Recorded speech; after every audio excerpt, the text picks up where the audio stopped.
Hi guys, and welcome to the Stephen King Sematary Club.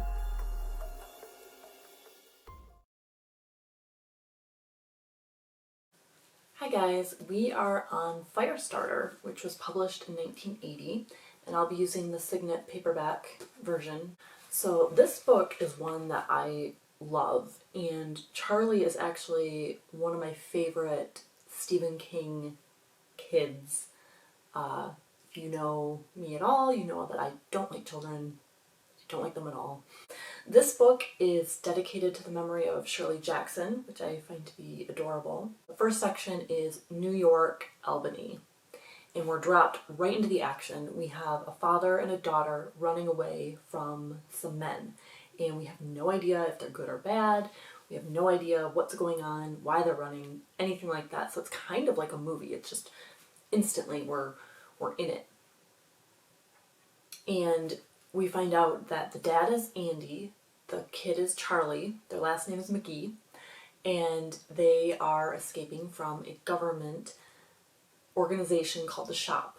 It's a division of DSI, which is the Department of Scientific Intelligence. And Andy has a power where he is able to kind of suggest things, and people are susceptible to it, and it's kind of like a slight mind control. So they find a cab driver and they convince him to take them to Albany, which is quite far away from New York City.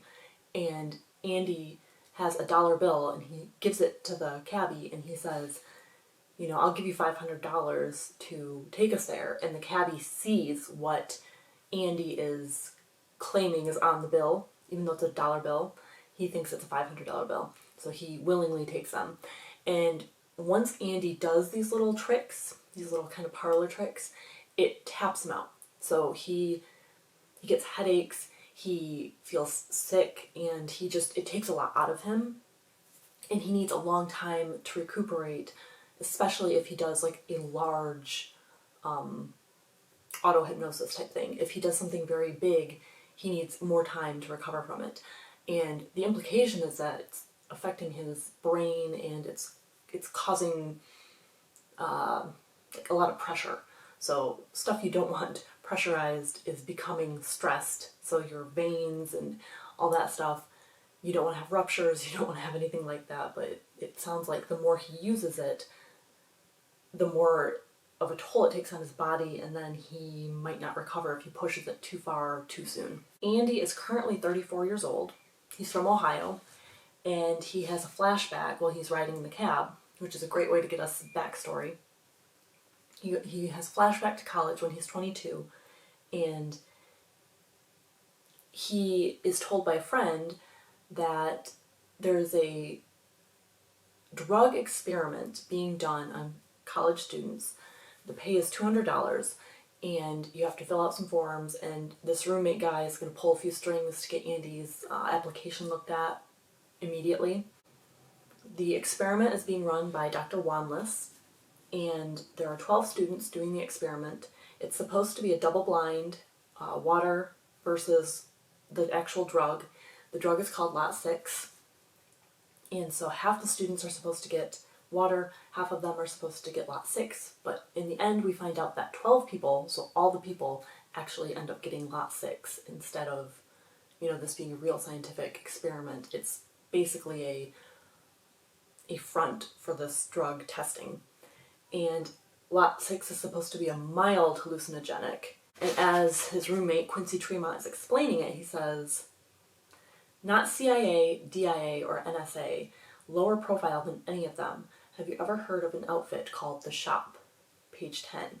So we've heard a slight mention in a short story about The Shop, but this is the first book that really heavily deals with The Shop.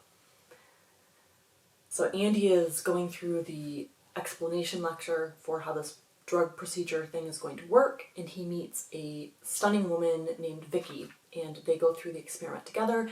He likes her. They end up falling in love during the course of this experiment. So the cab driver drops Andy and Charlie off at the airport in Albany, and Andy is he's struggling. He can't he can't function, and he tells Charlie, you need to go get some money for us because we have nothing. The government agents wiped out his bank account, so any savings he had is just not there anymore. And he tells Charlie to go get some money, and she gets a bag. She walks over to this room that has a whole bunch of payphones inside. She starts shaking the phones with her mind, and they spill out all the change into her bag. And while she's doing it, there's a guy talking on the phone, and he's kind of being an asshole to this girl, and Charlie has this sense of annoyance, and she knows that he's being unreasonable and a jerk to this girl, and so she has this unbidden dislike for this man, and she ends up catching his feet on fire by accident. She didn't mean to do it, just kind of got away from her. Charlie is afraid to use what is called the bad thing. Now, whereas the bad thing was alcohol in The Shining, in here it refers to her power to start fires. And her parents have drilled it into her head that the bad thing should not be used. It's very dangerous. She's not able to completely control it, so she should not use it ever. And this came because as a baby, she would set things on fire. Like, babies get upset all the time, and when she gets upset, things catch on fire, and that's just not acceptable. And you can't stop a baby from having those emotions. So it was a very dicey situation that these people were in. And who do you go to for help? You know, Andy and Vicky were part of an experiment. No one's going to believe them. Their daughter's probably going to get taken away from them. It's a mess. So we then flash back again, and Andy and Vicky are in the classroom. It's like a 48-hour procedure, and they get injected, and they immediately start hallucinating. And during the course of this experiment, there's a kid who freaks out, and he starts scratching at his eyes, and he ends up gouging his eyeballs out. So the doctors rush over to him. Andy is observing this, and he's horrified, and it's in a classroom, and there is a pull down chart. So, you know, like how you'd have maps and things that you would pull down from the against the wall. Quote, a bloody hand rose out of the huddle of white coats, like the hand of a drowning man. The fingers were streaked with gore, and shreds of tissue hung from them. The hand smacked the chart, leaving a blood stain in the shape of a large comma. The chart rattled up on its roller with a smacking sound. Page 32. So during the experiment, the grad students who had started the process are replaced by shop people. So older agents who are, you know, not part of the college, they appear and they start taking over the experiment, and Andy finds out that he can glean information telepathically. And he and Vicky start having conversations between themselves without opening their mouths. So like The Shining with Dick and Danny. So they're talking to each other, and they're telling each other like their most deep, dark secrets. They basically go over their entire lives, and it's like intense speed dating via telepathy, and they fall in love with each other. Quote, how do you explain to a 7-year-old girl that Daddy and Mommy had once needed $200, and the people they had talked to said it was all right, but they had lied? Page 40. So Andy and Vicky, after their experiment is done, they are concerned about the things that they hallucinated. Andy is extremely disturbed about the guy who had gouged his own eyeballs out, and he decides to go to the room and see if the bloodstain is still on that chart. So he pushes the night custodian into letting him get into the classroom, because at first the guy's like, no, you can't come in, the building is closed. And Andy is like, but you could let me in and you'll never know that I was here. So he gives that like little suggestion to the custodian guy, and the custodian's like, oh yeah, come on in, do whatever you have to do, that kind of thing. Very useful tool. So in the lecture hall, he sees the bloody handprint. Quote, such a small thing, such a huge thing. Page 43. And he tries to show Vicky the next day, and he pulls the chart down, and it's been replaced. It's an entirely different chart now. So then there's more about how baby Charlie burned things. She burned her teddy bear because she was climbing up the stairs and it tripped her up and she fell and she got pissed off and she just, lashed out and sent fire at her teddy bear and it burned. Quote, they didn't talk about what Charlie could do, but there were fire extinguishers all over the house. Page 54. So Andy has his little auto-hypnosis talent. Charlie has her talent for starting fires. And Vicky, her lasting results from this Lot 6 experiment are she can turn on the radio without being near it. She can open and shut doors and little things like that. She doesn't even realize that she's doing half the time. And, hers is super mild. Andy's is a little more advanced. And then Charlie is just like a crazy combination of the two of them. And she is super powerful. So after the teddy bear incident, Andy calls Quincy, his old college roommate, and he's like, hey, what's up with all this stuff? This experiment, things are weird, things between me and my family are a little concerning, what should I do? And Quincy's like, well, I can't really say much because, some people might be listening. And he basically tells Andy that 12 people had been experimented on, and there are only 4 left. Of the 4 left, 2 of them married each other, and it sounds like Andy and Vicky are being looked at once a year or so.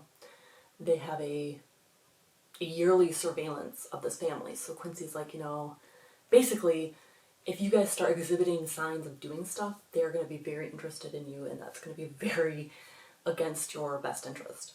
So he's telling him, keep things under wraps. Don't do anything. So the next section is Longmont, Virginia, the shop. Cap Hollister is at the shop headquarters in Virginia. And we find out that he has been, observing the McGees. He's been looking at files. Vicky is dead, by the way. I don't think I mentioned that, but she was killed by the shop agents, and Charlie was briefly taken during that time. We have Al Steinowitz and John Rainbird, who are the shop's best agents, and Cap Hollister is a little bit nervous about both of them. John Rainbird very much reminds me of Will Sampson. If I read this book, that's who I picture. He was in One Flew Over the Cuckoo's Nest. He was in, I think, Poltergeist 2. And he's like, I wonder if Stephen King was picturing him when he wrote that. Dr. Wanless is still around. He is obsessed, and he thinks that the McGees are dangerous, and he thinks that both Charlie and Andy should be killed. Just killed outright. And he has kind of come around to this way of thinking ever since he had a stroke, and he is very concerned with the power that they have. And he and Cap are talking. Cap doesn't really... He basically suffers through Dr. Wanless's lectures, and he's not too concerned about Dr. Wanless's concerns, but Dr. Wanless is saying, these parents basically caused an aversion to this fire thing. So they basically have fire trained her like you would toilet train someone. And he's like, there's all this repression, and, I'm sure they've made the kid feel bad about using her fire powers, and they've drilled it into her that it's not a good thing to do. And so you're going to have this conflicting information where Charlie is being forced now to use it, even though she doesn't want to, and even though she's been told not to. Her dad is now making her do things using this power, even though he doesn't want to. But they're backed into a corner, and there's no choice. So, quote, you are forcing him to change her conceptions about the power inside her. You are forcing him to force her to use it. Page 79. Cap, after he talks to Dr. Wanless this last time, decides to give the order to kill Andy and to take Charlie. So the new procedure is going to be they hunt Andy and Charlie down, they kill Andy, they grab Charlie and take her to the shop headquarters. Quote, it was a shame they had to lose him, but what could be made to happen once could be made to happen again. Page 84. The next section is the incident at the Manders farm. So Charlie and Andy had escaped. After they left the airport, they ended up hitchhiking. they ended up getting to a motel and they stayed overnight, and they didn't realize it, but the shop people were kind of on their trail, and they followed them, and now there are a whole bunch of shop people milling around this motel. So the next morning they head out, and they're gonna head to Vermont because Charlie has this idea to go to her grandfather's old cabin up in Vermont. And Andy's like, I just had a dream about that, and it seems like that'd be a great place to lay low and to, like, collect our thoughts and make a plan. And his idea is to get to a magazine or a newspaper or somewhere where he can broadcast his story and make it so that, they're not, make them more untouchable. Because if something happens to them now, people are going to be more suspicious. But if they get caught now, no one knows about them, it doesn't matter. So Andy and Charlie hitch a ride with Irv Manders, and this happens just in time because a shop car with some agents has a flat tire. They're on the way to the motel that Charlie and Andy are just leaving. One of the guys has to set out on foot to go talk to the motel person while the other guy changes the tire, and it just happens that everything is like so perfectly aligned that he misses Charlie and Andy. Irv Manders takes both of them home to Norma, his wife, and he feeds them, and he is very curious about what they're doing. And his farm is pretty much out in the middle of nowhere. It's off the beaten path. Irv and Andy talk after lunch, and Andy tells the whole story about the experiment, and Charlie is different because he and Vicky had a weird chromosomal change in their bodies, and then that got passed on to Charlie in a weird combination. And so Irv doesn't really believe him. He kind of believes him, but I think he is convinced that Andy's crazy. And all of a sudden, 16 shop people have figured out the truck that picked up Charlie and Andy, and they have talked to people around town, and they know where this guy lives, so they are heading out to the Manders farm. And Charlie can sense it. She gets inside with Norma. They had gone outside to go feed the chickens while Andy and Irv talked. And Charlie starts freaking out because she's like, they're coming and they're going to kill you, Dad. So she starts getting worked up, and that raises the temperature in the kitchen that they're in. And you could tell by the thermometer and just the feel of it that it's getting really, really hot. And all of a sudden, Irv believes. So there's a very crazy confrontation. All the shop people get there. They try and get Charlie and Andy, and Andy has told Charlie, at this point, it's kill or be killed. So if you can do it, if you can stomach it, do it. If you can't, I understand. And she just lets the guys have it. She lets the agents have all of her built up anger, and she likes it. So she has this like smile on her face, and Andy's a little concerned that, she seems to enjoy this. And she just sets all these guys on fire. The cars start exploding. There's a guy who falls off the porch and he impales himself in the throat, and he's just gurgling and dying. Quote, chickens ran madly everywhere, clucking crazily. Suddenly 3 of them exploded into flame and went rushing off, balls of fire with feet, to collapse on the far side of the dooryard, page 119. And Charlie can't stop, or she won't stop, and Andy yells at her a few times, and she's just not listening. She is burning things, and finally he hauls off and he slaps her to knock her out of her trance. And she kind of has this little rage moment where she kind of directs some of the heat his way, and he can feel it, and it's really, really disturbing. And then she just totally melts down and starts crying, and she eventually faints because I can imagine all the murder that she did, and whatever, the chickens, she felt bad about the chickens. So Irv has been shot in his arm, and Norma is just livid. She calls Charlie a monster. She says, go away to Andy. I don't want you guys anywhere around here. The house starts burning, so she's upset about all the irreplaceable things inside the house. And, all of this is much more understandable now that I'm older. I remember when I first read this and I was quite young, and I was thinking, well, what a bitch, But now that I'm older, and I mean, these strangers come and completely destroy your home, and there are all these dead bodies and fire, your livelihood is burning up, and, you know, it's just a bigger mess to deal with than I really understood at the time when I first read this. So Irv offers Andy his Jeep, and he kind of draws out a little map in the dirt of how to get to Vermont undetected. He sends him on some back roads that are not on the map, and he's like, if you take these, it'll look overgrown and, you know, not doable, but the Jeep should make it, so just keep pushing through.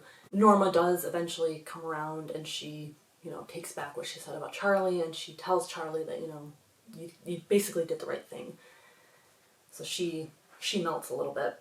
Some of the agents have escaped, and it's reported by one of the main guys, one of the worst ones, OJ. The incident at the Manders farm is reported to Cap, and he is just furious and also trying to figure out how they're gonna cover this up.